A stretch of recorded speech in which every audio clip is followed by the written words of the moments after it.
میں اچھا اور نیک بننا چاہتا ہوں. وہ کہتے ہیں کہ یا رسول اللہ میں اچھا اور نیک بننا چاہتا ہوں. تو آقا کریم صلی اللہ علیہ وآلہ وسلم نے فرمایا پھر اس کے لیے ایسا کرنا ہوگا کہ تو اللہ کی عبادت ایسے کر گویا تو اللہ کو دیکھ رہا ہے.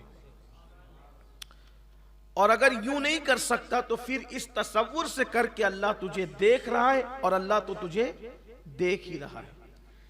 یہ حدیث مبارکہ حدیث جبریل کا ایک ٹکڑا بھی ہے کہ جب جبریل علیہ السلام انسانی شکل میں بارگاہ رسالت مآب صلی اللہ علیہ وآلہ وسلم میں چند سوالات لے کر کے آئے، جبکہ صحابہ کرام سوال کرنے میں حضور علیہ السلام سے جھجکتے تھے، شرماتے تھے، تو ان کی جھجک کو، ان کی جو ہے وہ اس کیفیت کو دور کرنے کے لیے آقا کریم صلی اللہ علیہ وسلم کی بارگاہ میں جبریل امین آئے تھے اور انہوں نے مختلف سوالات کیے تھے.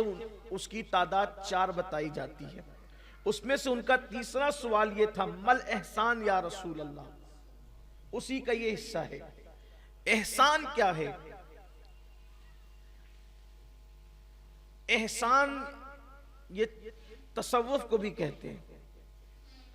انہوں نے پوچھا تھا اسلام کیا ہے، ایمان کیا ہے، اور پھر تیسرا نمبر پر احسان کیا ہے. اس سے پتا چلا کہ لوگ جو پوچھتے ہیں نا کہ تصوف کدھر سے آیا، تو جہاں سے اسلام اور احسان کا تصور، اسلام اور ایمان کا تصور ہے، وہیں سے احسان کا تصور بھی ہے. اردو میں، فارسی میں ہم اس کو تصوف کہتے ہیں، لیکن عربی میں اس کو احسان کہتے ہیں. اور احسان کے متعلق اللہ قرآن میں فرماتا ہے ان رحمت اللہ قریب من المحسنین، کہ بے شک اللہ کی رحمت محسنوں کے قریب ہے. تو محسن کا ایک ترجمہ تو بعض لوگوں نے ولی بھی کیا ہے اور بعض لوگوں نے صوفی بھی کیا ہے. تو اللہ کی رحمت اہل اللہ کے قریب ہے، یعنی اہل احسان.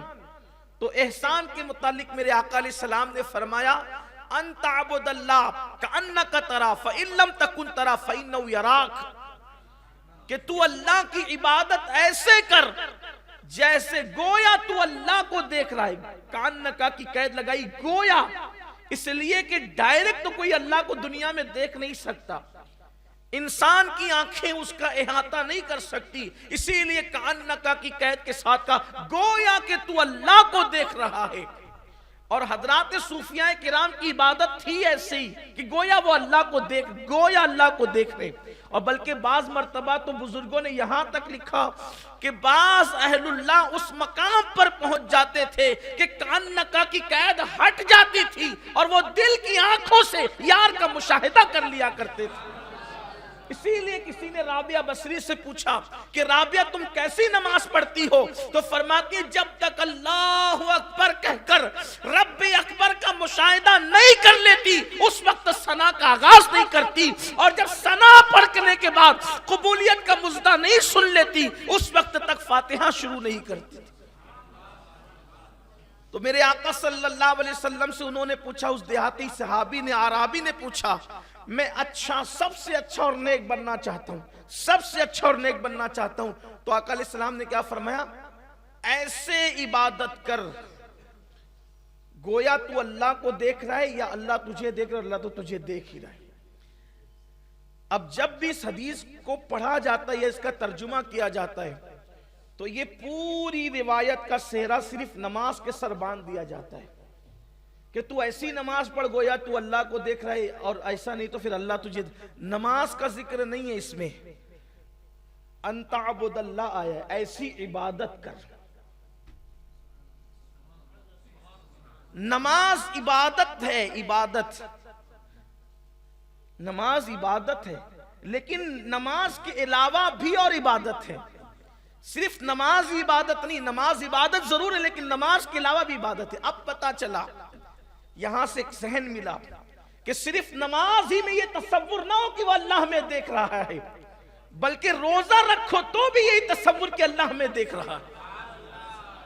اس لیے کہ پھر روزے میں تم روزہ اگر رکھے ہو تو پھر روزے میں گیم کیسا، کیونکہ اللہ تو ہمیں دیکھ رہا ہے. پھر روزے میں ٹائم پاس کرنے کے لیے کیرم کیسا، اللہ تو ہمیں دیکھ رہا ہے. پھر روزے کے اندر جب وہ معاذ اللہ تاش کے پتے اور دیگر خرافات کیسی، اللہ تو ہمیں دیکھ رہا ہے، بلکہ اللہ اکبر روزہ رکھو تو اللہ ہمیں دیکھ رہا ہے، صدقہ دو تو اللہ ہمیں دیکھ رہا ہے، زکوٰۃ دو تو اللہ ہمیں دیکھ رہا ہے، تلاوت کرو تو اللہ ہمیں دیکھ رہا ہے، بلکہ واللہ یہ انتعبد اللہ میں چونکہ مومن کا نیند سے اٹھنے سے لے کر سونے تک کا پورا 24 گھنٹہ عبادت ہی ہے۔ اس کی وجہ یہ ہے کہ مومن کے 24 گھنٹے عبادت میں ہے۔ وجہ یہ ہے کہ مومن جو ہوتا ہے ایمان لانا بھی اللہ کے نزدیک جو ہے بہت بڑی عبادت بلکہ جانی عبادت ہے۔ تو مومن کی سانس سانس عبادت ہے، مومن کا چلنا عبادت، مومن کا بولنا عبادت، مومن کا اٹھنا عبادت، مومن کا بیٹھنا عبادت، مومن کا شادی بیاہ کرنا عبادت، مومن کا لوگوں سے گفتگو کرنا عبادت، مومن کا کہیں آنا عبادت، جانا عبادت، بلکہ مومن کا سونا بھی عبادت۔ اب انتعبد اللہ کی تشریح گویا کہ یہ ہوتی ہے